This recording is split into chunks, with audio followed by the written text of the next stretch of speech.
எங்களுக்கு பிடிக்கல. கிளைண்ட்டோட mother in லா இப்படி சொல்லுவாங்கன்னு நான் நினச்சி கூட பார்க்கல. ப்ரீவியஸ் கிளைண்ட் தான் க்ரூமுக்கும் சேர்த்து புக் பண்ணியிருந்தாங்க. இந்த கிளைண்ட்டோட கன்சர்ன் என்னவா இருந்துச்சுன்னா, எனக்கு அடித்த மாதிரி மேக்கப் வேணாம், டார்க் சர்க்கிள் எல்லாமே கவர் பண்ணிடுங்கன்னு சொல்லிட்டாங்க. தென் என்னோட வெட்டிங் அண்ட் ரிசப்ஷனுக்கு ஒரு மேக்கப் ஆர்டிஸ்ட் புக் பண்ணியிருந்தேன். அவங்க மேக்கப் பண்ணுறப்ப என் கண்ணில் தண்ணியாக வந்துட்டே இருந்துச்சு. ஸோ எனக்கு அந்த மாதிரி வராமல் எனக்கு பார்த்துக்கோங்கன்னு சொல்லியிருந்தாங்க. மெயினாக நீங்கள் ப்ரஷ் எனக்கு யூஸ் பண்ணாதீங்க, முடிஞ்சளவுக்கு ஃபிங்கர்லேயே எனக்கு வந்து டச்சப் பண்ணுங்கன்னு சொன்னாங்க. பட் நான் ஸ்டார்டிங் எடுத்தோடனே ப்ரஷ் தான் யூஸ் பண்ணேன். எல்லா இடத்துலையுமே இல்லை, சம் பிளேசஸில். என்னோட கிளைண்ட் ரொம்ப பயந்தாங்க மேக்கப் ஹெவி ஆயிருமான்னு சொல்லிட்டு. ஸோ ரிங் லைட் யூஸ் பண்ணாமல் சன்லைட்லேயே நாங்கள் மேக்கப் பண்ணோம். தென் மிரரும் கையில் கொடுத்துட்டேன். டீட்டெயிலாக அவங்ககிட்ட எல்லாமே கேட்டு பண்ணேன். இந்த கப்புள்ஸ்க்கு நான் ஒர்க் பண்ணப்போ ரொம்ப ஹாப்பியாக இருந்தேன். பிகாஸ் 2 பேருமே ரோஸ்ட் பண்ணிக்கிட்டாங்க. என்னோட சிரிப்பு சத்தம் கேட்கும் போதே உங்களுக்கு தெரிஞ்சிருக்கும், அவ்வளோ ஜாலியாக இருந்தாங்க. ஸ்வீட் அண்ட் க்யூட்டாக இருந்தாங்க 2 பேருமே. பார்த்து சூப்பராக பண்ணியிருக்கீங்க. மாப்பிள்ளைக்கும் நல்லா இருக்கு.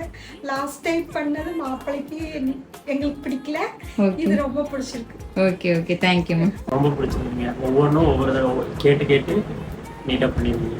நீங்கள் ஹாப்பி. எக்ஸ்பெக்ட் பண்ணதை விட அதிகமாகவே இருக்குதுங்க. இந்த மாதிரி உங்களுக்கு பண்ணணும்னு நினச்சிங்கன்னா நீங்கள் ஃபாலோ பண்ணிட்டு டிஎம் பண்ணுங்கள்.